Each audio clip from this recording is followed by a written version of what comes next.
Berikut merupakan 6 fakta menarik mengenai Malaysia yang ramai orang tidak tahu. Malaysia merupakan sebuah negara yang istimewa. Ramai pelancong memilih negara kita sebagai destinasi pelancongan. Apakah sebab-sebab rakyat Malaysia memilih untuk melancong di negara sendiri? Malaysia sebenarnya mempunyai pelbagai jenis industri pelancongan yang boleh dikomersialkan. Antaranya termasuklah destinasi pelancongan berasaskan kebudayaan, industri kraftangan, makanan tradisi, tempat-tempat menarik, sukan dan agroturism. Sebelum kita teruskan video kita kali ini, tolong bantu saya dengan dua cara. Yang pertama, tekan button like, dan yang kedua, tekan button subscribe. Jom.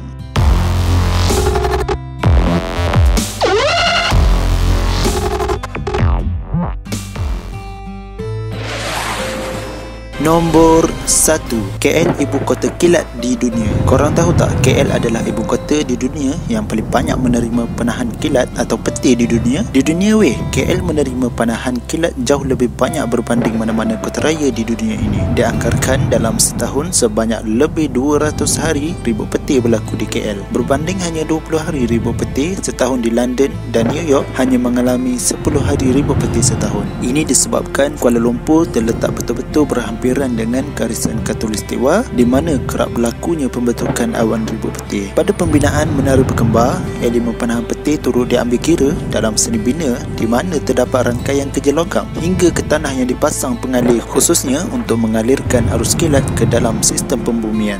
Nombor 2, jambatan gantung tertinggi di dunia. Gunung Kinabalu yang setinggi 4,095 meter yang 10 kali ganda lebih tinggi daripada menara berkembar Petronas dan lebih kurang separuh ketinggian Gunung Everest di Himalaya. Tetapi ramai yang tidak tahu mengenai kewujudan jambatan gantung tertinggi di dunia terletak di Gunung Kinabalu. Jambatan gantung berkenaan dipasang betul-betul pada ketinggian lebih 3,600 meter dari aras laut. Korang perlu mendaki hingga Kem Labarata dengan ketinggian 3,200 meter dari aras laut. Dari sana, korang perlu melalui jalan Via Ferrata, iaitu sistem jalan besi terlindung teknologi Itali yang dipasang pada lereng Gunung Kinabalu sebelum sampai ke jambatan gantung berkenaan. Jambatan gantung Gunung Kinabalu adalah sepanjang 22 meter sahaja.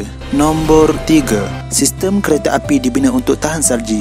Stesen kereta api Kuala Lumpur dibina untuk menahan kesejukan musim salji sehingga ke tahap kedalaman salji setebal 2 kaki. Wow, percaya tak? Malah platform kereta api juga mesti tinggi supaya tidak ditenggelami salji. Bombong di atas platform kereta api stesen berkenaan juga dibina sehingga tahap mampu menampung berat salji setebal 2 kaki. Mengapa ini berlaku? Ini adalah kerana arkitek bangunan berkenaan iaitu merupakan seorang bekas Jeneral British di zaman Perang Dunia yang Pertama terpaksa mengikut peraturan pembinaan yang telah ditetapkan oleh pihak berkuasa British yang menggunakan piawaian pembinaan British Standard walaupun di koloni British di Malaya adalah beriklim tropika. Sedikit info tambahan, tahukah korang bahawa Masjid Jamek Kuala Lumpur juga dibina mengikut piawaian pembinaan British Standard? Ya, ini bermakna Masjid Jamek juga dibina dengan ketahanan perlindungan kesan daripada ribut saji. Ia mungkin pelik tapi itulah kebenarannya. Nombor 4, serangga terpanjang di dunia. Kan dia cakap semua benda yang ada di Malaysia ini memang unik. Ini termasuklah spesies serangga terpanjang di dunia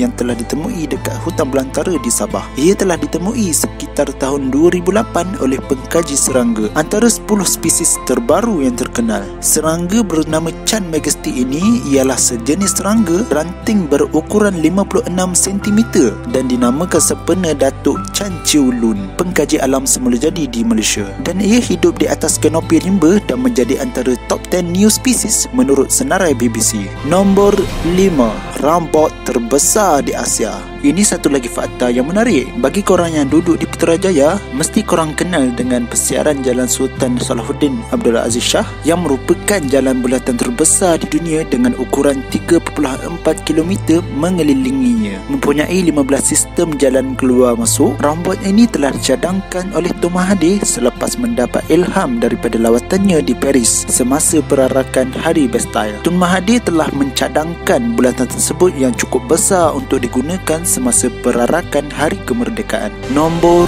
6, populasi lipas terbanyak di dunia. Korang tahu tak, lipas adalah antara sejenis hidupan yang mampu hidup dan bertahan walaupun sesebuah kota musnah akibat serangan nuklear. Tapi adakah korang tahu di manakah tempat di mana berkumpulnya lipas paling banyak di dunia? Ya, ia juga terletak di Sabah. Gua Gomantong di Sabah mempunyai populasi serangan lipas terbanyak di dunia. Gua itu juga terkenal kerana bau busuk di dalamnya. Ini kerana bauan berkenaan adalah longgokan tahi kelawar yang bersepahan di lantai gua. Ratusan ribu lipas memenuhi lantai, dinding dan bahagian atas gua. Pendek kata, memenuhi setiap ceruk ruang gua berkenaan. Ini disebabkan gua berkenaan menyediakan tempat perlindungan yang sesuai bagi pembiakan lipas dengan pelbagai kekotoran, kelam dan suasana lembap yang digemari spesies lipas ini. Begitulah antara 6 fakta yang menarik mengenai Malaysia. Kepada anda yang masih baru dalam channel Aiman Production ini, tolong bantu saya dengan 2 cara. Pertama, tekan button like dan yang kedua, tekan button subscribe. Saya Aiman, thanks for watching.